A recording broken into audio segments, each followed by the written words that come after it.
Sa tagal ko na po nagbe-bake ng keto bread, ito yung pinakasulit. Bakit po? Kasi dalawang klaseng bread na po yung magagawa natin. Ito po yung una, loaf bread na may peanut butter sa loob.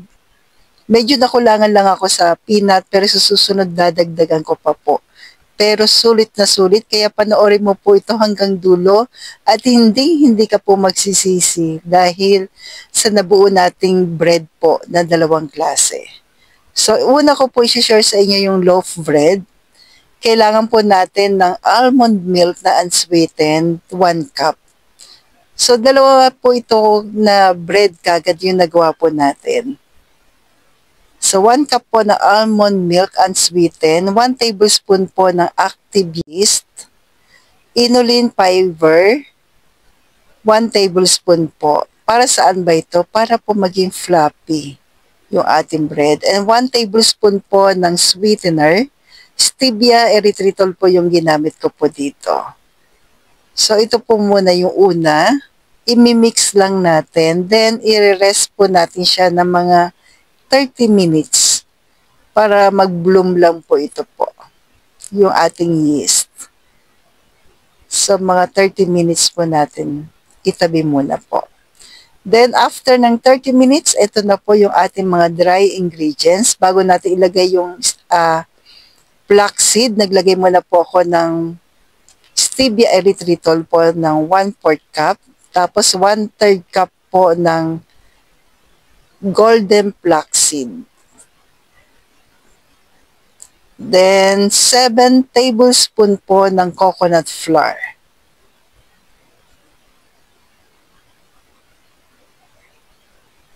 Coconut flour po yun. Then, 1/3 cup po ng almond flour. Konting asin. Kahit rock salt pwede. Oat fiber po. 1/3 cup.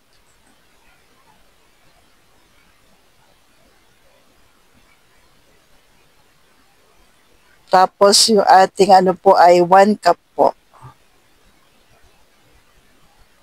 Then, i-mix lang po natin lahat ng dry ingredients. Kapag may bubuong stevia, ay durugin lang po natin. Okay lang po yan. Then, itabi muna natin.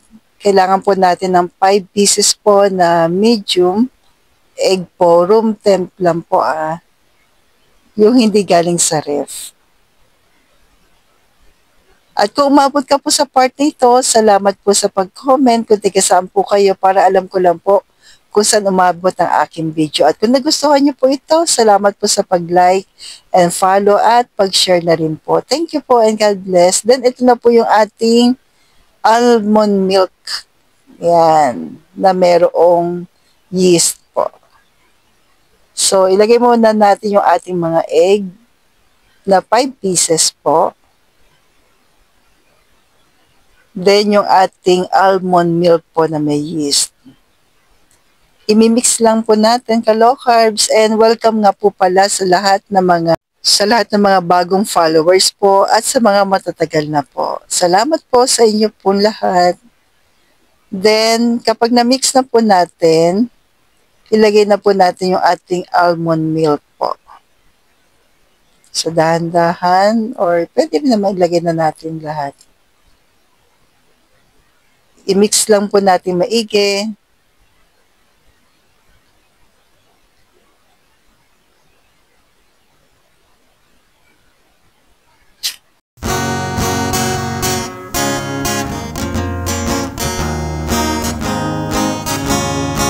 Saang tindahan, low carb essentials ay kumpletong matatagpuan. Katulong mo sa pag-ayos ng iyong kalusugan. Marami kang pagpipilian sa Grindahan.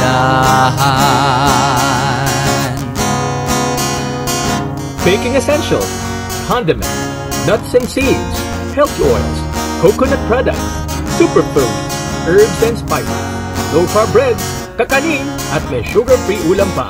Happy ang pamimili sa Grindahan! Saang tindahan, low carb essentials ay kumpletong matatagpuan. Katulong mo sa pag-ayos ng iyong kalusugan. marami kang pagpipilian sa grindahan.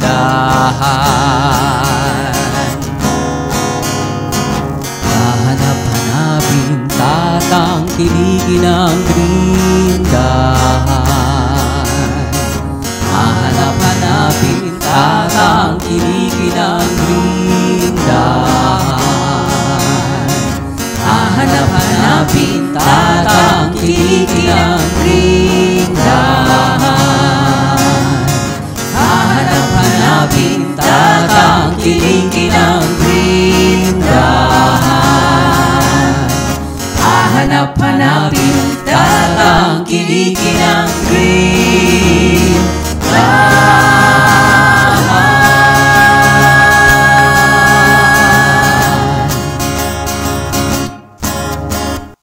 30 minutes to 1 hour po natin i-rest yung ating tinapay at ihanda na po natin yung ating peanut butter po na ilalagay natin sa loaf bread. Ito po yung gagamitin natin mamaya. At kapag gusto niyo po ito, ilalagay ko na lamang sa comment mamaya po. Tabi na natin. So, naka-preheat na po yung oven ng 230 Celsius in 15 minutes. Then, ito na po. Bakit nga ba o ano po yung sinasabi ko kanina sa umpisa pa lamang na dalawang klaseng tinapay po yung magagawa natin. Ito po yun. So, after nyan, hatiin natin sa gitna. Yung kalahati po, gagawin nating loaf bread. Yan po yun. So, dito natin ilalagay. Yan. Itabi na po natin yung ating loaf bread.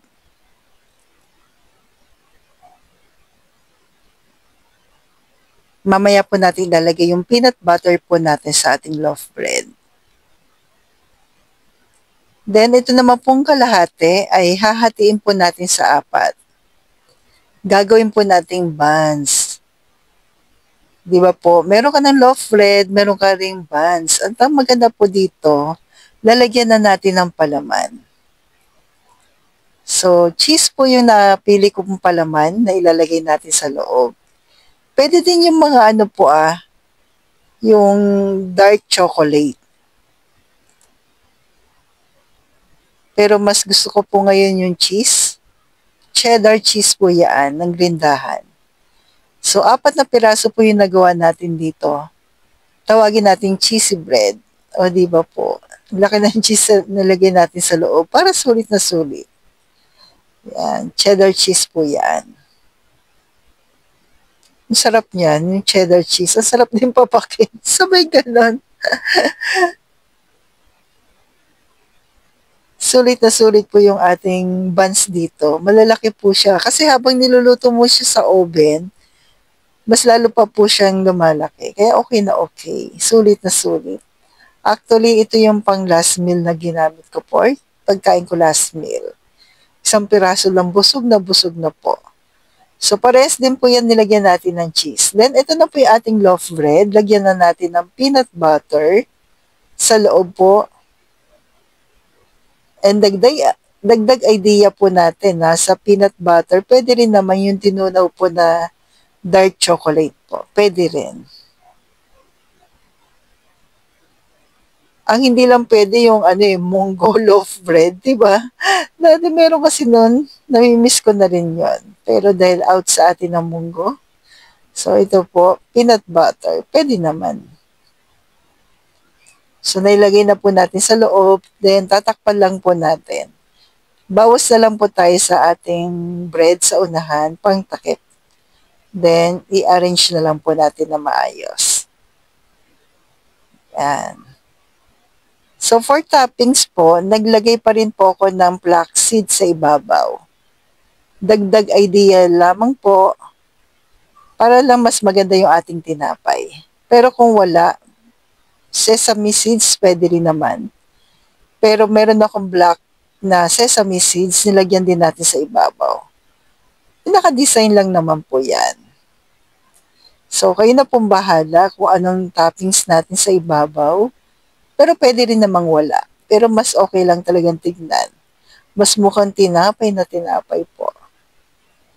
Yan, mas nakakatakam kasing tignan, di ba po? Then, ibe-bake natin ng 230 Celsius in 30 minutes. Pero ako po, ang ginawa ko po, 230 Celsius po, mga 40 minutes kasi mas gusto ko po yung toasted. Ako lang ba yun? Mas gusto ang toasted na tinapay or white? Kayo po. Alin po kayo po? Pa-comment naman dyan. Salamat po. Ako kasi, may times na gusto ko yung toasted. Meron namang times na gusto ko yung malambot lang po. Yung white lang. So, slice na po natin yung ating loaf bread. Kaya sinabi kong sulit eh. Meron ka na pong loaf bread. Meron ka pang monay or sabihin nating buns na may cheese sa loob. Diba po? So, medyo nakulangan nga lang ako dito sa peanut butter. Kaya sa susunod, yan. Dadagdagan na natin ng palaman sa loob. Pero pwede rin namang spread na lang natin yung peanut butter po. May natira pa naman. Kaya, pwede natin spread na lang po. Tingnan niyo po kung gaano ka-floppy yung ating loaf bread. At, yung totoo po, napakasarap. Sulit. Sulit po. Ang sarap niya. Kahit nga walang peanut butter eh. Masarap na po siya. Tapos ito yung ating buns, di ba po? Fluffy na po. At napaka-cheesy pa niya. Kasi malaki yung cheese na nilagay natin sa loob. Yan. Tingnan niyo po kung gaano. Di ba po? Buns na buns. Sabi ko nga dito, wow. Sabi ko nga, sulit. Sobrang ano po, fluffy, sobrang sarap. Hindi naman sa sobrang pagtataas, pero yung totoo lang po, masarap siya talaga. So, stay healthy, stay low carb po, and God bless sa ating lahat.